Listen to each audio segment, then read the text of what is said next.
Happy New Year's, guys, and welcome back to Let's Grow Together. My name is Gustavo. And I'm Alexa. And we're starting off the new year with pretty great results for the month of December. So, as we continue to go on, just going to pretty much tell you the way my passive investing has gone, and then Alexa will go into how she performed for the month of December actively investing. So, for the month of December, my portfolio increased $38.10. In the month of November, I was $77.21 for a profit, and then it went up to $115.31, an increase of 38 cents. My top performers for the portfolio were Apple and Tesla. When it came to the month of December, it seemed like it was sort of sluggish, but also individual stocks were performing at its best. The overall market just seemed to be pretty stagnant, but within our portfolio, we managed to come out with some profits.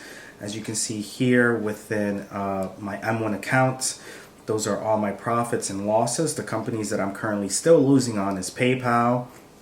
Everybody's still losing on those. Right, PayPal, Amazon, and Disney. My biggest loser is still PayPal, but before PayPal was about 48%, if I'm not mistaken, close to 50%. Now it's at 38%, so a 10% change, which is pretty good. For the whole entire 6 months, though, I'm up 20.28%. Oh, that's great.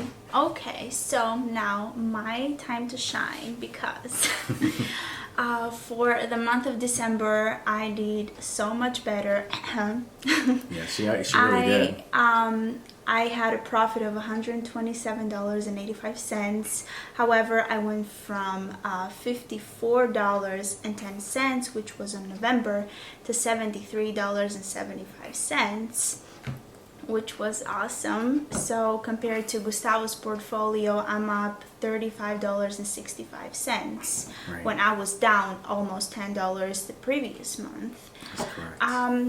So how I did all of that magic? No, I'm joking. It's a strategy. So on the previous video, I decided to do some sort of experiment and see how that would turn out for the upcoming month. What I did basically is adding $5 on every single company. I know we guys had that conversation of me letting behind companies like Nvidia and Tesla and having very little of an equity on those companies because I saw how well they were performing. I didn't want to ruin my average. So for December, I decided to add, no matter what, $5 to every single company. And then I was just, regularly monitoring how the charts were going. And I would say probably there were a couple of dates on which the market had dropped down considerably compared to the previous month. So I added a few more onto Microsoft, Tesla, Apple, and Nvidia. And let's go look at some videos. For instance, we can start with Tesla. Tesla, where I put my money, was in certain dates starting on the 3rd and then 6th, 9th, 13th, 16th, 20th. The thing with Tesla is that it was going down progressively, so I was like panicking and buying at the same time. I feel like the market dropped dramatically on the 20th. And I do see I bought Microsoft about $20 on the 20th a lot. But also the 3rd. The 3rd was the date where I added $5 on every single company. And then another $20 purchase on the 20th. And then if we go to Apple... Which, if you look at the charts for both Microsoft and Tesla, both December 3rd and the 20th were the lowest points for both Microsoft and Tesla at that point. Which is, that was a pretty good catch on both ends. Yeah, and I feel like the same thing happened with Apple. If we just go real quickly, that's the 3-month chart that I'm going based off, so we can have some sort of comparison on how it has been progressing. And yeah, I think the 20th, as you can see from the video, is like the day where it had like the dramatic fall on the price. And then last but not least, Nvidia, where I added most of my money, about $40. I bought progressively the 3rd, 6th, 9th, and 13th. Okay. And I feel like the 13th and the 20th, they had pretty much the same price, so not too bad of a judgment there either. Yeah, no, you picked them up at pretty good prices. And that was for the month of December.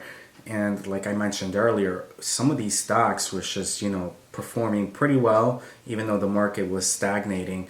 Like Apple, for instance, you caught it on December 3rd, and then from December 3rd, it sort of just went up, right? And the same thing followed along with Microsoft and also Tesla and Nvidia. Right now, obviously, we're in the month of January, and the market is looking a little scary because of, economic standards, and also the Fed's looking to increase interest rates quicker than what they expected. Which, to be honest with you, is all noise. That doesn't necessarily mean you should start selling your stocks. If anything, you should be buying more, because this is more of a buying opportunity, so you could buy it lower. And then, since this is, at least to us, this is sort of a way of, seeing money as long-term perspective. Yeah, right, exactly. The lower it goes, it gets scary, but the better it is for us to buy it at a cheaper price. I feel like the lower it goes, the more I have this type of syndrome. It's not even a syndrome, but it's like more of like when it drops low at a certain price, I am panicking. And I'm like transferring money over, and it's, I don't know, it's very addictive. Yeah, it is. I mean, within our personal accounts, I know you were at least transferring money over to buy more stocks within your personal portfolio, which is honestly, it's you can never time these things, right? I don't care what kind of wizard you're talking to. Trying to time these fluctuations, whether it's going sharply down or sharply up, it's pretty much a guessing game. But you should have that set money aside of cash, like Aleksandra here did, and it's a buying opportunity for yourself to actually own more equity and see your money increase longer. And it kind of gives you that satisfaction at the end where like, oh yeah, I got it, at a low price, and now after maybe like a few months or so, you're so much up compared to if you had not put any money in. So you have that kind of pride and satisfaction of, I did that. Honestly, with my technique, at least passively, I don't really get much of that option. Excuse me. But either way, contributing any amount monthly is definitely, a good contributor to making sure that your money continuously increase, not just on the equity side, but also the value side. If you're taking this long-term perspective like we are, all these downfalls, it's just going to be a laughing matter, because you're going to be like, wow, remember the times we were panicking because we saw the value of our portfolio go lower? Well, over a long-term period, it's just going to be giggles, because it's going to be a lot higher. And I feel like over the long term, we're kind of like cross-comparing to where we stand. But over the long term, it's not going to have much of a difference, in my opinion, because we're, regardless on what price we catch the stock at, we're both investing the same amount on the same month. So over the long term, we're going to be at pretty good standards, either passively or actively investing, because we're not doing like actively investing into a large time span. It's within 1 month. Right. And there can be cases where something dramatic can happen, but not really to an extent where like in the future we'll have a huge difference amongst each other. Right. And the perfect example is as the month of September. Remember how we lost all of our profits, right? In the month of August, I was up $36. You were up $34. And then in the month of September, we were only up $5. You were up $9, but you see that dramatic drop. And, if we went on the process of panicking and no longer investing, then our money wouldn't continuously grow to what it is now, right? Yeah, Yeah. And what did I tell you guys?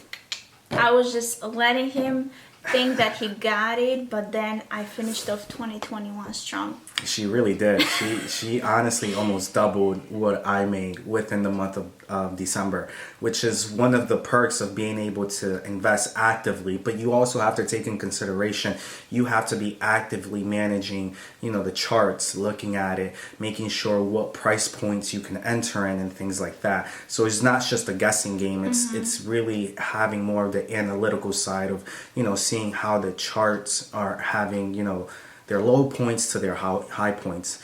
And just one more thing before we go on. We made this pretty much the performance of a 6 months S&P 500 and then the Let's Grow Together 6 months performance. And, within 6 months, the S&P 500 only returned 7.4%. If you go into our IG, we also posted, how our portfolio compared to the S&P within the 6 months period of the last couple months of 2021.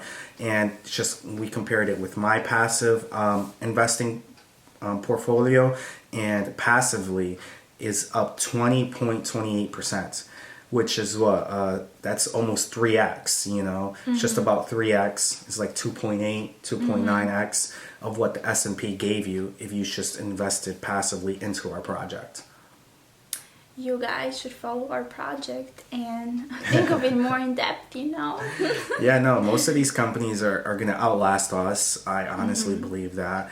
And, if you look into the charts, any charts for a long-term period, they tend to outpace their performance over a longer period of time. So yeah, guys, sorry for the delay on the video. Again, I hope you guys are staying safe, staying well. Have a blessed New Year's, and let's continue on with generating more money. Bye, guys.